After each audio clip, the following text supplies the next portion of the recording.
f-x가 0보다 크면 그 구간에서 함수 fx는 증가한다는 이 명제를 우리가 아래 도함수 그래프에서 보게 되면 우선 f-x가 0보다 크다는 얘기는 이 도함수 그래프에서 그놈이 양인 경우는 x축 윗부분, 그럼 x축 윗부분에 해당되는 그래프 부분은 이렇게 양옆에 부분이 될 거고요. 그러면 이제 0보다 크면 그 구간이란 것은 방금 말한 것을 만족하는 x범위가 되는 거고, 이걸 말한 이 점들의 x범위는 결국 x가 마이너스 1보다 작거나 또는 x가 2보다 큰 것이 되면서 그 범위에서는 fx는 증가한다. 그래서 증가한다. 그래서 오른쪽 위로 올라가는 것이 fx라는 거고요. 다음 f-x가 0보다 작으면 f-x가 0보다 작은 경우는 x축의 아랫부분이고 x축의 아랫부분은 이렇게 볼록 나온 이 부분이 될 거고, 그럼 방금 이것에 또 만족하는 구간, 그러니까 이것을 만족하는 x범위, 다시 하면 마이너스 1보다 크고 2보다 작은 이 범위에서는 fx는 감소한다. 오른쪽 아래로 내려간다. 이렇게 되는 겁니다. 바로 이 도함수를 보면서 fx가 증가, 감소를 얘기했어요. 그럼 이것이 바로 fx의 형태가 되고요.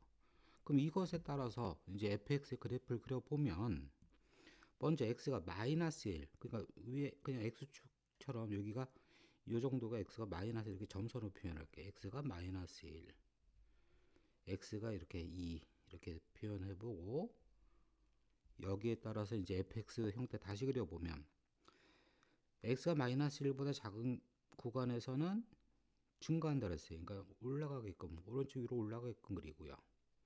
다음 마이너스 1과 2 사이에서는 감소한다. 오른쪽 아래로 내려가게끔 그리고요. 다음 x2보다 큰 이 범위에서는 증가한다. 오른쪽 위로 올라가는, 이렇게 그래프를 표현해서 봤습니다. 이게 바로 fx의 형태, 개형을 표현한 것이 되겠습니다. 그래서 여기 본 내용대로 우리는 도함수의 그래프나 식을 보면서 이 명제를 이용하여 함수 fx의 그래프를 이렇게 유추할 수가 있습니다. 여기 네모 하나의 그림을 보게 되면 f-x와 x축, 그리고 x는 a부터 b까지 이렇게 둘러싸이는 부분의 넓이를 구하려면 나중에 이제 적분이라는 것을 사용합니다. 그렇다고 지금 이제 적분을 하겠다는 건 아니고, 여기서는 그 계산의 결과만 보겠습니다. 이 계산의 결과를 보면 바로 fb-fa의 절대값, 이것이 넓이가 되겠습니다. 바로 함수값 차의 절대값이 넓이입니다. 그러니까 fb-fa. 그럼 여기서 지금 얘기한 것을 이 밑에 그림에서 다시 한번 보게 되면 우선 0부터 2까지 이 둘러싸이는 부분의 넓이는, 그럼 0부터 2까지 그러니까 f2 마이너스 f0, 이것의 절대값이 되는 거고요. 다음 2부터 4까지 이 f-x하고 둘러싸인 이 부분의 넓이는 f4 마이너스 f2의 절대값이 넓이가 되겠습니다. 그럼 이제 지금 구한 이 넓이는 어떤 것이 되느냐 하면 바로 변화량이 됩니다. 어떤 변화량이냐면 바로 함수 fx가 증가한다, 감소한다는데 이 바로 증가량, 감소량, 이것이 바로 넓이가 되겠습니다. 다시 얘기하면 0부터 2까지 증가한다 그랬어요. 그러면 이 넓이만큼 증가하고요. 2부터 4까지 감소하는데 그러면 이 넓이만큼 감소한다. 이 얘기를 하는 겁니다. 그럼 이 부분을 다시 한번 확인해 보면 어떻게 되냐면 우선은 다시 f-x의 그래프를 유추해 보면 x가 0과 2와 4에서 분명히 변합니다. 그러면 0보다 왼쪽에서는 f-x가 의미니까 감소, 0부터 2까지 증가, 2부터 4까지는 감소, 그러면 4 다음에는 또 양이니까 또 증가, 이렇게 이게 바로 fx의 그래프를 유추한 것이 되겠고요. 여기서 세 개의 점을 찍어 보게 되면 x가 0, 2, 4, 그러면 0, 2, 4 여기에서 이 점의 y값도 표시해 보면 이제 이 점의 y값 이게 f0이고요. 이 점의 y값은 f2, 그리고 이건 F4가 되는데, 그럼 0부터 2까지 증가했는데 그 증가량은 어떻게 되느냐? 바로 이 F2의 값, 이 점의 Y값 F2, 그럼 0에서 Y값 F0, 바로 이만큼 증가했잖아요. 0에서 2까지는 이만큼 이 길이가 바로 F2 마이너스 F0, 이것의 절대값, 이 넓이가 되지 않습니까? 다음 2부터 4까지는 감소한다 그랬는데, 그럼 감소량은 분명히 F2에서 F4로 감소했으니까 이 길이가 바로 이 넓이가 되겠죠. 그래서 넓이만큼 증가한다, 감소한다. 그렇다 지금은 이 넓이를 적분을 안 배웠기 때문에 계산할 수는 없고요. 다만 개념적으로 넓이만큼 증가한다, 감소한다. 이거는 꼭 기억해 주기 바랍니다. fx를 미분하면 f-x라는 도함수가 나옵니다. 이때 이제 fx는 부모, f-x는 이제 자식이라는 이런 표현을 쓰는데, 그러면 이제 f-x가 플러스면, 그러니까 자식이 흑자가 나면 부모는 기분이 업되고요. f-x가 음이면, 적자가 나면 부모는 기분이 다운이 됩니다. 이렇게 둘은 뗄래야 뗄 수 없는 관계인데, 그거는 fx를 보면 f-x를 유추할 수 있고요. f-x를 보면 또 fx를 유추할 수가 있습니다.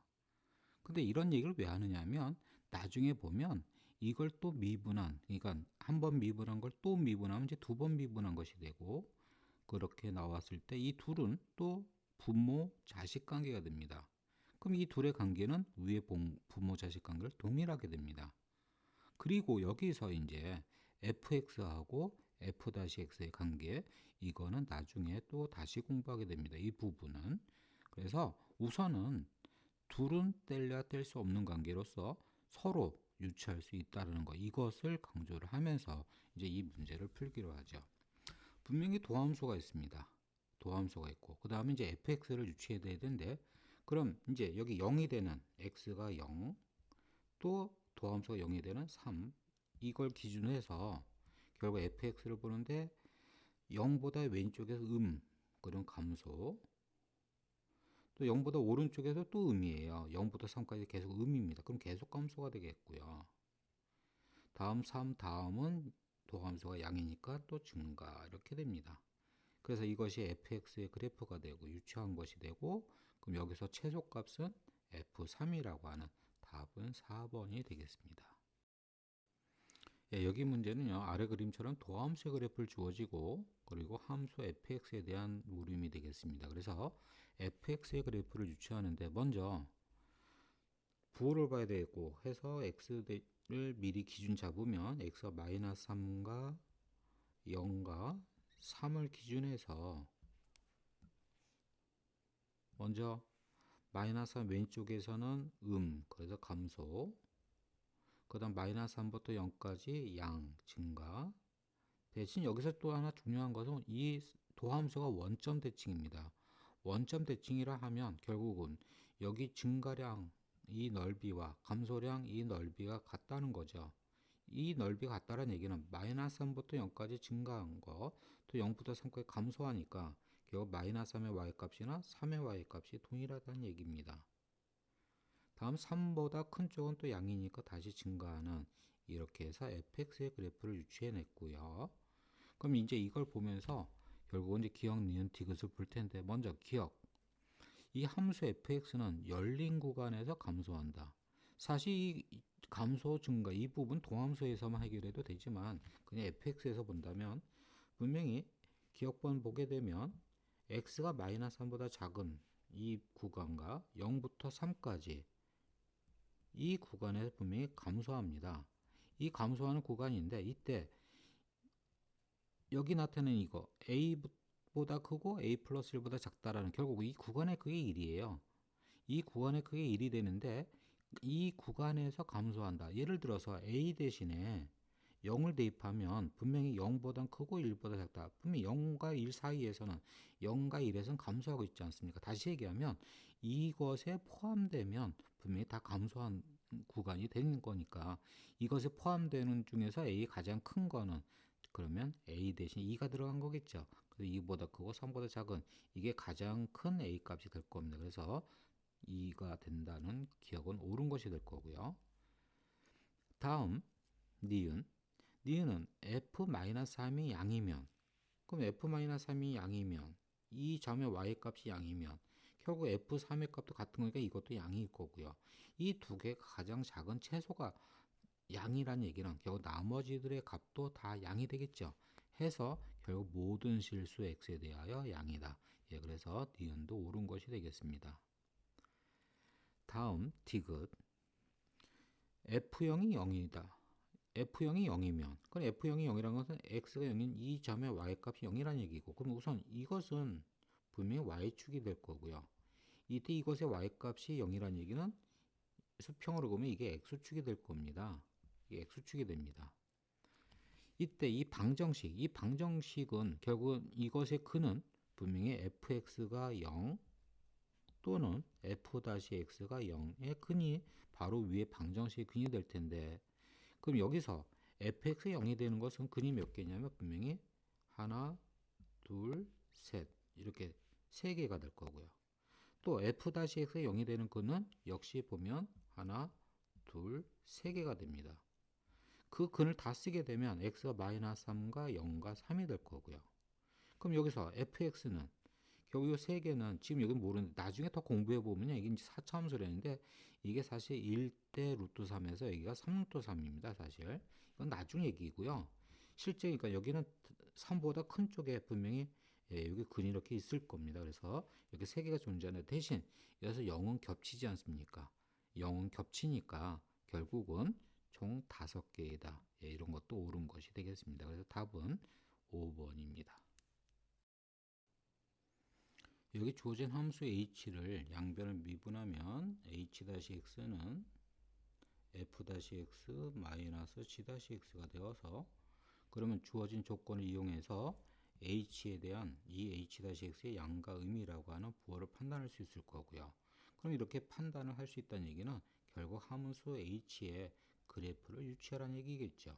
그래서 지금부터 h의 그래프를 유추해 보면, 먼저 이 교점이 알파와 베타와 감마라고 합니다. 예를 들어서 h-알파를 보게 되면 이 얘기는 f-알파 마이너스 g-알파를 구하라는 얘기겠고요. 그럼 f-알파와 g-알파 값은 각각은 얼마인지 몰라도 분명히 두 개는 같은 값이라는 걸 알고 있습니다. 그래서 이것의 값은 0이 됩니다. 다시 말하면 교점에서 0이 된다는 것은 결국 0을 기준해서 양과 음이 결정되는 거니까 알파와 베타와 감마 이 세 점을 기준해서 우리는 양과 음이 결정이 될 겁니다. 그럼 이제 두 개의 함수가 좀 그림이 헷갈려서 이때 하나의 그래프만 색깔을 칠하면 이 부분, 이게 바로 f-x의 그래프라고 합니다. 그럼 이 빨간 게 f-x의 그래프가 되면 그 f-x가 앞에 있는 거예요. 그러면 이제 앞에 있는 게 크면 양이고 앞에 있는 게 작으면 음이 되겠죠. 그럼 양과 음을 보게 되면 우선 x가 알파보다 작은 거에서는 분명히 f가 앞에 있는 게 아래에 있어요. 아래에 있다는 얘기는 작은 거고, 작다는 얘기는 이것은 음이라는 얘기죠. 그래서 알파 왼쪽에서 음이 될 거고요. 감소한다는 얘기입니다. 그 다음에 알파와 베타 사이에서는 분명히 f가 위에 있다, 크다, 그러면 양이겠고요. 베타와 감마 사이에서는 결국 f가 아래에 있습니다. f-가. 그럼 아래에 있으면 작은 거, 그럼 앞에 있는 게 작은 거가 또 음이 될 거고요. 또 감마보다 큰 범위에서는 f-x가 더 위에 있다, 더 크다. 그래서 이것도 양이 돼서 결국 감소, 증가, 감소, 증가. 결국은 이것을 다시 표시해 보면 여기 x가 알파라고 하고요. 그리고 점선으로 나타내면 여기 베타, 감마를 기준해서 이제 그래프가 먼저 감소하고 증가하고 또 감소하고 증가하는, 이게 바로 H의 그래프가 될 겁니다. 대신 여기 문제 조건에 또 H 베타는 음이라는 조건이 있습니다. 그러니까 X가 베타인 점, 이 점의 Y값이 음이라고 합니다. 그럼 이 조건에 만족하는 그래프를 표시하려면 결국 이 점의 Y값이 음이라는 얘기는 결국 X축이 이것보다 위에서 이런 식으로 이제 수평선 X축이 이렇게 나온다는 얘기겠죠. 이게 X축이 될 거고요. 그럼 이 부분은 어떤 걸 얘기하는 거냐면 바로 디귿을 얘기하는 겁니다. 디귿. 이 방정식 0이 되게 하는 x값 이것의 근은 서로 다른 두 실근을 갖는다. 결국 여기 보면 이제 여기서 교점 나오는 이것이 근이죠. 또 여기서도 이것의 근이 되겠고요. 이거 말고 또 다른 근이 없습니다. 그냥 서로 다른 두 실근 갖는다. 예, 그래서 D것은 옳은 것이 되겠네요. 다음 기억법 먼저 보게 되면 H알파. H알파라는 것은 X가 알파인 점 2점의 Y값. 이게 H알파고요. H베타는 또 X가 베타인 점 2점의 Y값. 그럼 H베타 더 위에 있네요. 이것의 값이 더 크다. 그래서 기억도 맞았다는 겁니다. 예, 문제는 이제 니은인데요. 이제 니은의 식을 보면 무엇을 봐야 되느냐면 분명히 베타 마이너스 알파, 분명히 베타 큰 거 이거 양수입니다. 그리고 감마 마이너스 베타, 분명히 감마 더 큰 거 이것도 양수입니다. 그리고 H 감마, H 베타 이거 보면서 바로 평균 변화이라는 걸 느껴야 돼요. 그러니까 무슨 얘기냐면 우선은 베타 마이너스 알파와 감마 마이너스 베타를 양변으로 우선 나눠주게 되면 자변의 식은 분명히 감마 마이너스 베타분의 H 감마 마이너스 H 베타가 되고요. 우변은 베타 마이너스 알파분의 H 베타 마이너스 H 알파가 되는데 분명히 이거는 양수니까 여기 있는 식을 다 쓰게 되면 부등호방이 안 바뀌면서 그대로 이렇게 오게 될 겁니다. 그럼 그대로 왔을 때 이 왼쪽의 식은 분명히 뭐예요? 바로 베타에서 감마까지 평균 변화율이 되겠죠, 모양이. 또 우변의 식은 알파에서 베타까지 평균 변화율이 됩니다. 그래서 알파에서 베타가 평균 변화율은 또 x가 알파인 점과 베타의 점 연결한 식이 이 직선의 기울기가 돼서 이건 어머니 양수가 될 거고요. 또 베타에서 감마까지 평균 변화율은 베타와 감마인 이 두 점 연결한 직선의 기울기와 동일한 거니까 이것의 기울기는 또 음수가 됩니다. 그래서 이 평균 변화율 음수. 그러면 이 음수가 당연히 양수보다 작은 거, 이 식이 옳은 것이 되고 이 식이 옳다는 얘기는 또 주어진 조건식도 옳은 것이 되겠죠. 그래서 니은도 옳은 것이 되겠습니다. 그래서 답은 5번이 됩니다.